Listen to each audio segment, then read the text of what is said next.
not to eat, what to do, how to act, what to worship, what not to worship.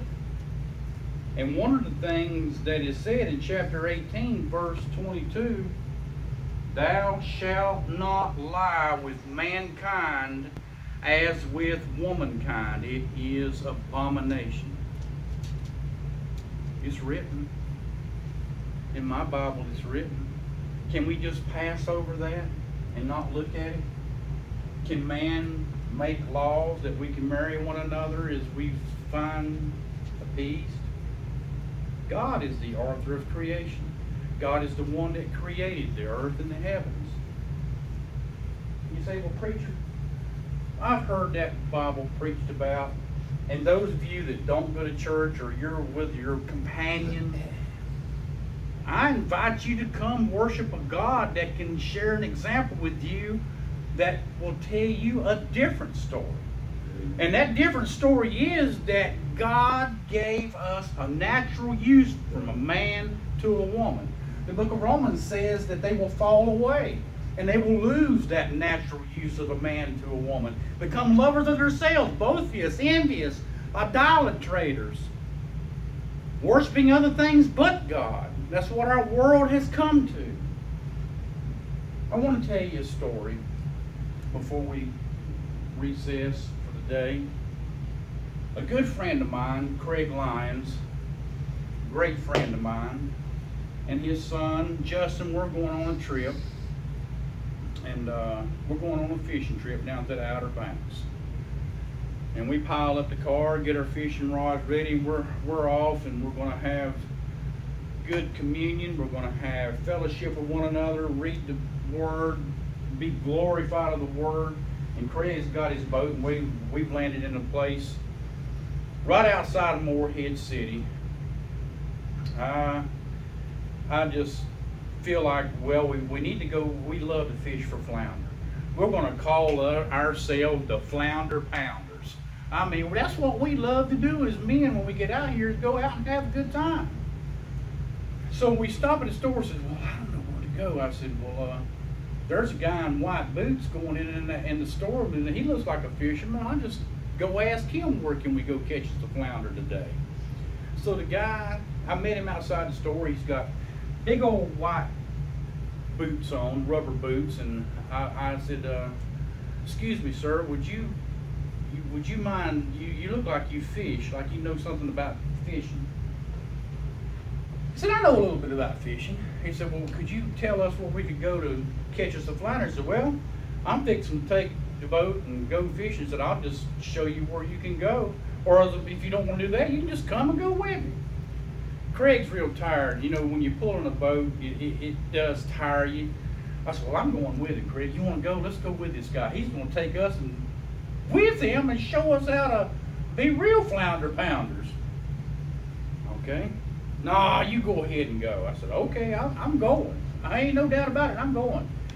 So our guide says, meet me down at the boat dock in about 15 minutes, and I'll meet you there. Well, Craig takes me out and dumps me out, and he goes back to the hotel room, and they get some rest. Well, there's a pretty bad storm coming. I'm kind of leery now. I'm worried. I'm dumped off in the middle of this place, and there's a storm coming. I'm going out in the middle of the ocean with a guy I don't know. And it's a white dinghy, and it's not a fishing boat. It's a shrimp boat. Oh boy, what have I got into? I don't have any rubber boots, and I don't have any gloves. But we leave, and we get out in the middle of the channel right before it meets the ocean. He's got big 55-gallon drums that he tosses off the boat, and a big black net that just starts dumping out of the boat, and he puts another great big 55-gallon drum. Then he's got an anchor, so help me put this anchor over. He goes over to the shoreline, and it takes both of us and everything we got to drop this anchor overboard, just pushing it across the skull of the back of the boat. And it finally goes in, and then them drums go out against the current, and the current's going out. And I sat and talked to this man, and I know now that his name is Jamie Chadwick. I had no idea that who I was in the company of at the moment.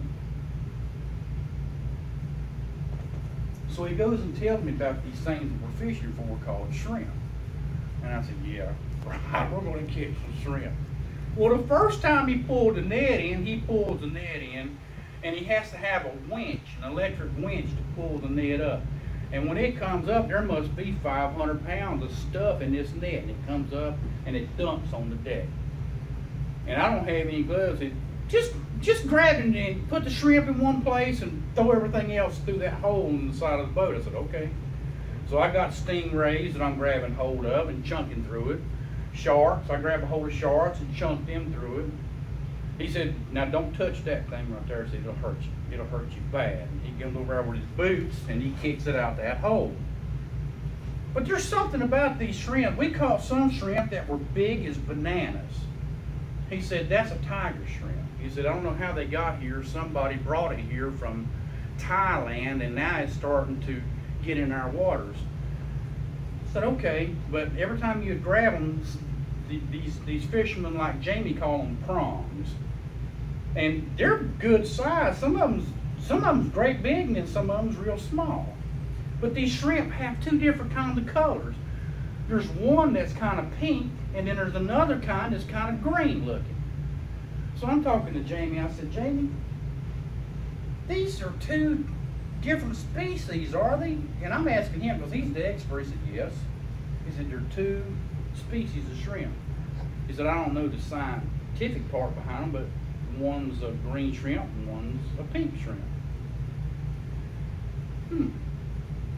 So I asked him, well, how do we have these same species, but they just don't interbreed? He said, because even in the lowest forms of life, even they know the difference in their sex.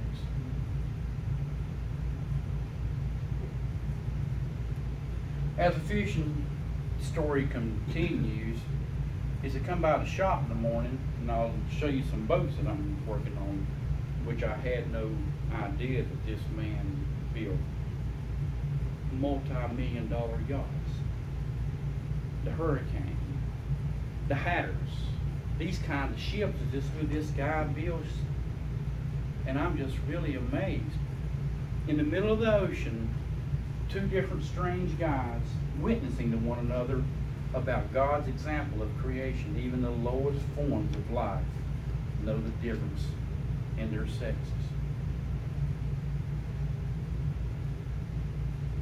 We must preach God's word. This is not our word. I may hurt the feelings of a lot of different people. I may hurt the feelings of those of you that are gay and have decided that you want to now be proud of this new law. And they shine wonderful rainbow colors on the White House this past weekend. Does President Obama not understand that that is not his house? That house that stands in Washington is our house? That house belongs to the American people. And every church that I know of are not for what Obama believes in. Every church that I have ever visited or ever known put God first. Yeah. God's blessings first, God's wisdom first, God's plan first, and His ever coming home message over and over and over. I asked you today, if you have any vague idea that because now they have created a marriage law for you, it does not include Crimson Timbers Church. As far as our church members, you're welcome to come, but we will never do abomination and marry a man to a man or a woman to a woman. We will never. We will not be broken, and we shall not be moved. We are God's people for a reason, because we read His Word, and we preach His Word, and we preach His law. We preach His atonement. We preach His wishes, not ours. We learn from God, our Father, His example, His desires, His wants, His habits, His needs, not ours. And that's where we miss the mark. I encourage you to pick up His book and read it from the front to the back. We can't leave anything out. To the atheist who does not believe, I encourage you to find shelter in His love. Yes, this is His love.